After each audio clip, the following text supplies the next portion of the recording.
Alright, today's project is working on the 700R4 4-speed transmission with overdrive going into the Mark II over there, 65 Chevy C10.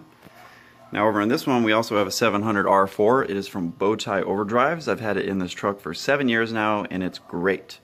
This time around I already had a 700R4 core. I had a good friend rebuild it. Haven't used it obviously. It's said it should get it. The first couple of gears, his transmissions usually shift pretty firm. It's not a Bowtie Overdrive, so I can't attest to how well it'll work, but if I'm going to do a whole new transmission, I'm going to try to beef it out as best I can. So here's some of the things that I'm going to use. Loop Locker seems to have the best tranny pan gasket. I hate gasket leaks, and transmission pans on Chevys are notorious. So to help cure that, we're going to go with a Lube Locker's gasket. We'll see how this works. I've never used it before. We've got from Summit Racing an aluminum pan. We've got, you know, that thick flange so they won't be able to bend. A lot of times people will tighten those nuts down and they crush that steel pan. So hopefully we'll get rid of that problem and we'll get some additional cooling because of the aluminum. Now I went through Bowtie Overdrives and got all these parts from them. I'm going to explain all of them. Right here we've got a lot of times here you'll get leaks. Right here is the housing for the Speedo gear. I've got the drive gear and the driven gear. Basically what you do is you call and tell them what your gear ratio is, what your tire height is, and they'll tell you exactly which gears so you have an accurate speedometer reading. And I went ahead and just got the whole kit, so we'll replace all of this and have good parts and hopefully no leaks. This is the wiring for the TCC lockup. Just go ahead and get their kit. You're going to pull the pan. As you can see in here, their instructions are great, lots of pictures. You're going to just pull off all the original wiring regardless of what's in there, and maybe different than what's in these pics. Pull it out, install this stuff, use your switch here, and basically the lockup, it's going to automatically kick in fourth gear. If you just tap the brake, it's going to unlock, and you can test it by if you're driving down the highway, you put the brake on just a little bit, you'll see your RPMs go, they'll increase. And then when it locks back down, it'll drop. Basically what the lockup is doing, it's preventing the torque converter from slipping, so it'll take out a lot of the heat problems you might have. So lockup definitely important, and that locking up also lowers RPM. So you're getting lower RPMs and a direct hookup with less slippage, so better gas mileage, less heat in the transmission. Right here we have the throttle valve cable. This is going to go from your transmission to the linkage on your carburetor. Now when you call Bowtie Overdrives, you're going to tell them if it's square bore, spread bore, Edelbrock, Holly, yada yada. They're going to get all the information from you. And right here you're going to hook this. It's like several layers of plates. You're going to mount this up to your linkage on your Holly. This right here is you're going to be adding some, cable operated Speedo cable. There's also a base plate that goes underneath your carburetor. I already have it installed, or I would show it to you. I will show it to you later. So the first thing we're going to do, oh yeah, one last thing.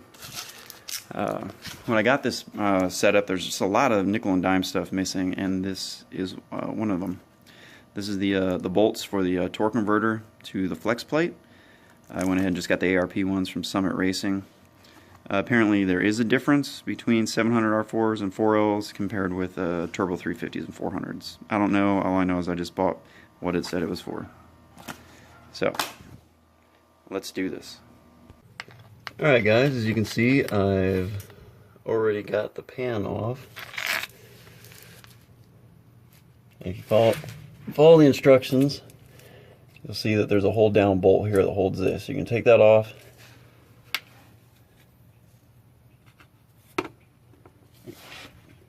Pop these two bolts off, pull this solenoid out.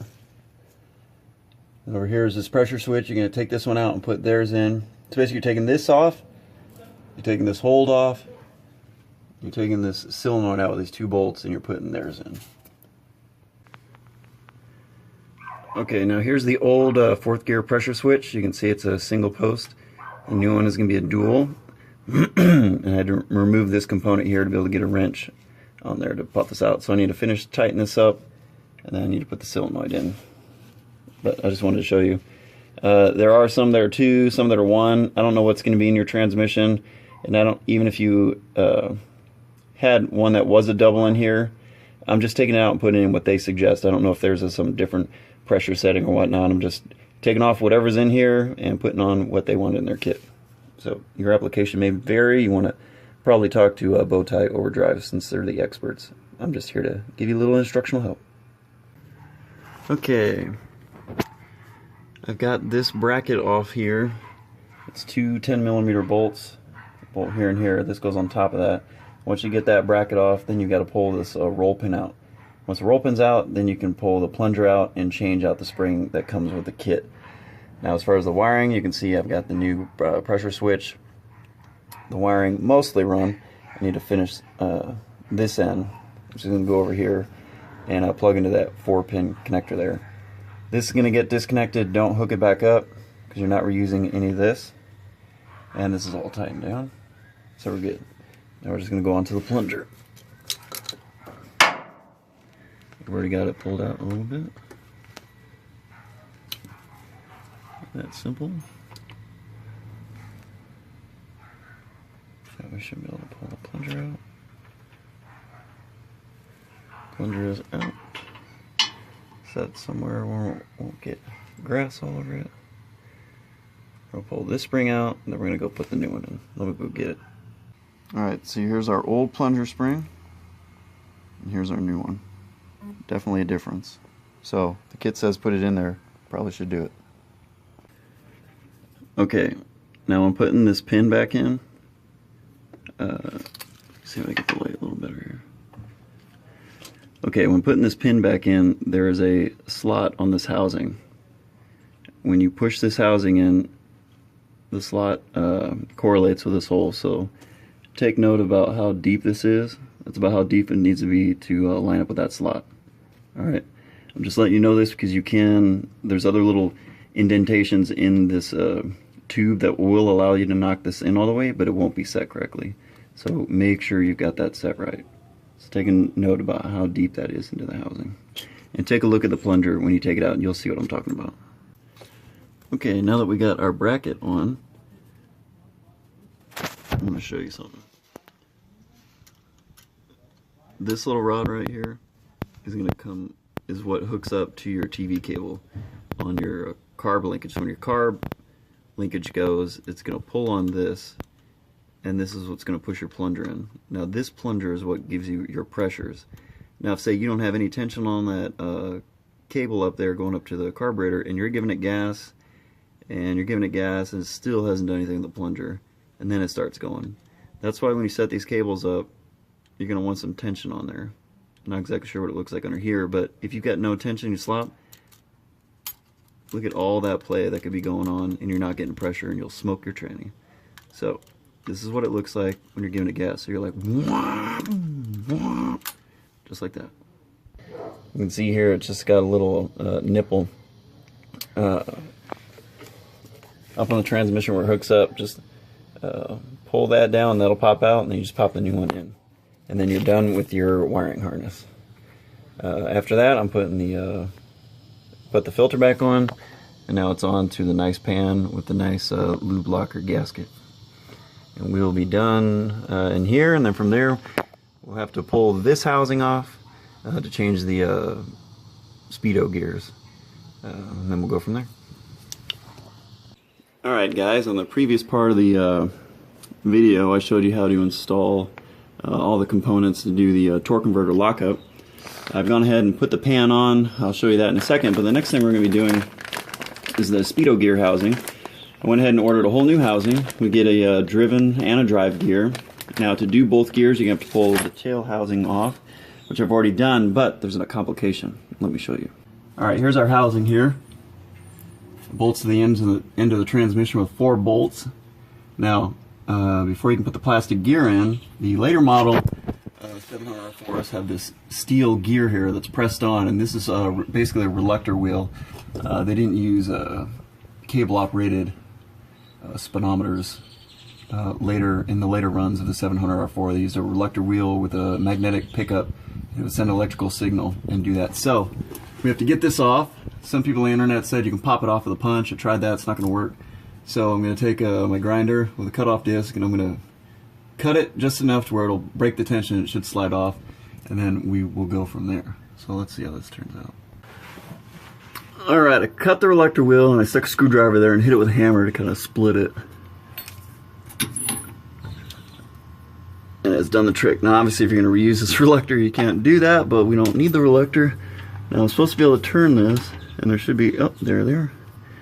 2 holes. Now one hole is for the Corvette tail shaft, and the other is for whatever. I still need to figure that out.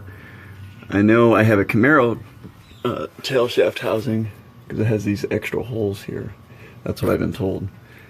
So I need to figure out which hole I need to use, and I will get back with you. Alright, I'm putting in the plastic drive gear right now. Non-Corvette tail shafts are going to use the forward hole. It's the hole closer to the front of the car.